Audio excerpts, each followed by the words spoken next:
얼마 전에 수요 예배를 통해서 제가 이야기 드린 적이 있기는 하지만 예수님이 가장 좋아하는 시편이 무엇이냐고 물어본다면 저희가 답하기 어렵겠지만 예수님이 실제로 불렀던 시편이 무엇이냐라고 물어본다면 그 중에 꼭 꼽히는 것은 113편부터 118편까지의 내용입니다.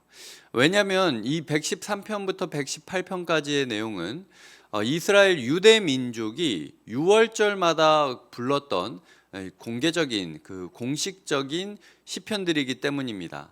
113편과 114편은 유월절 만찬에서 불러졌던 시편이고 115편부터 118절까지는 만찬을 끝나고 나서 부르는 시편이었습니다. 그렇기 때문에 예수님께서도 이 유월절을 보내는 제자들과 함께 유월절을 보내는 그 시간 중에 적어도 한 번 이상, 많게는 3번 정도 이 114편을 부르셨으리라고 우리가 생각할 수 있습니다. 114편의 핵심을 바로 이야기 드리자면 하나님의 자유를 만드시는 하나님 앞에는 어떤 장애물도 있을 수 없다라는 것이 114편의 중심 주제입니다. 114편 1절에 보면 애굽, 다른 나라죠. 언어가 다른 민족, 이것도 애굽을 뜻하는 건데 언어도 초월하신다라는 겁니다. 말이 안 통해도 나라가 달라도 하나님께서는 자기 백성을 자유로 이끄실 수 있는 능력이 있는 분이다라고 이야기하죠. 3절의 바다, 이거 바다는 홍해를 뜻하고요. 요단, 이건 요단강을 뜻하죠.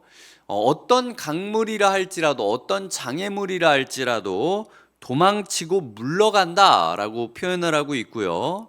그리고 4절에 보면 산들, 작은 산들, 이것은 모세를 통하여 율법을 주실 때 마치 화산 폭발이 일어나는 것처럼 구름과 이 연기가 가득하고 우레소리가 들리는 것 같은 모습들이 그려지는 그 장면을 표현하고 있는 것입니다. 아무리 높은 산이라 할지라도 작은 언덕이라 할지라도 높이와 상관없이, 그리고 수면이라는 장애물과 상관없이, 그리고 8절에 보면 반석, 차돌, 이건 사막에서 이 반석을 쳐서 샘물이 나게 하는 기적을 뜻하는 것이죠.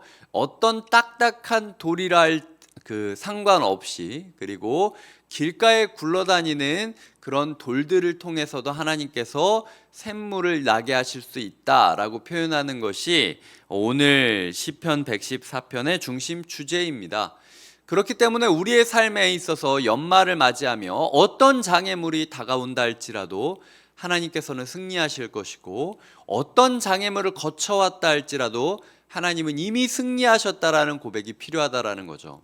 사막을 지나가는 사람들의 입술 가운데 비록 내가 아직 가나안 땅을 들어가지 못했지만 그럼에도 불구하고 이 광야는 하나님께서 승리의 자리로 주신 것이라는 신뢰감이 있지 않았다면 하나님의 은총을 받을 자격을 잃어버리게 되었습니다.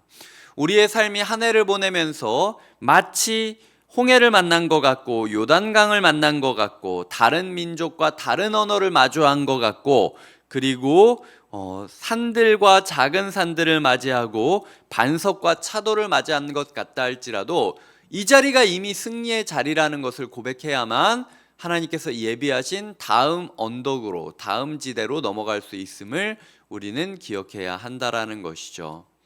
직장이라 할지라도 하나님의 자유의 능력이 임합니까? 믿지 않는 가족들과 함께라도 자유의 능력이 임합니까? 믿지 않는 사람들이 통치하는 나라라 할지라도 하나님의 자유가 임할 수 있습니까?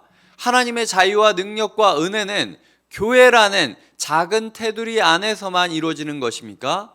하나님께서는 우리를 승리케 하실 것입니다. 이 연말 가운데 하나님이 주시는 승리를 믿으며 어떤 장애물도, 내가 내 육체의 연약함도, 내 마음의 흔들림도, 내 환경의 변화도, 내 주변 식구들의 모습도 복음을 향한, 복음이 주는 자유로부터 장애물이 될 수 없다라는 것을 고백하고 선포하는 것이 예수님께서 부르셨던 찬양을 우리 또한 함께하는 것임을 잊지 말아야 한다라는 것이죠. 오늘 말씀을 마치겠습니다. 6월절 식탁이 공식적으로 매듭지어지는 날, 이 중요한 노래를 부르는 시간에 유대인들은 전통적으로 그 집의 가장 어린 아기가 가장 어른에게 이렇게 물어보았다라고 합니다. 이 밤은 왜 다른 밤보다 특별한가요? 다른 밤에는 유교병이나 무교병을 먹다가 왜 이 밤에는 무교병만 먹나요? 다른 밤에는 허브에 전혀 찍어 먹지 않는데 왜 오늘 밤은 2번 찍어 먹나요? 다른 밤에는 평상시처럼 먹는데 왜 오늘 밤에는 특별한 의식과 함께 먹어야 하나요?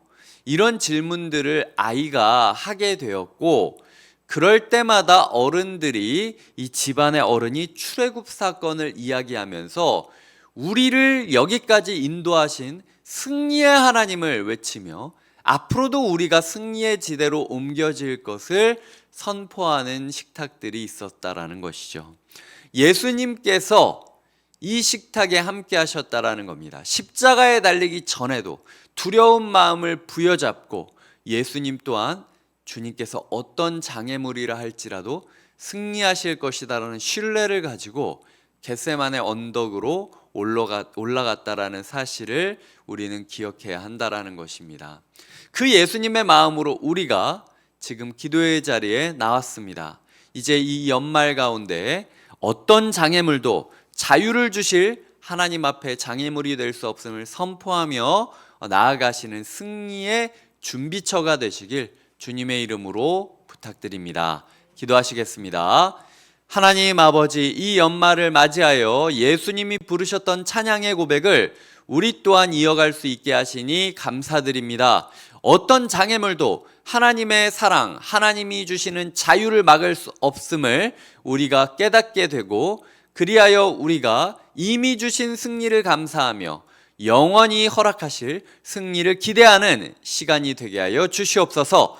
감사하고 예수님의 이름으로 기도드립니다. 아멘.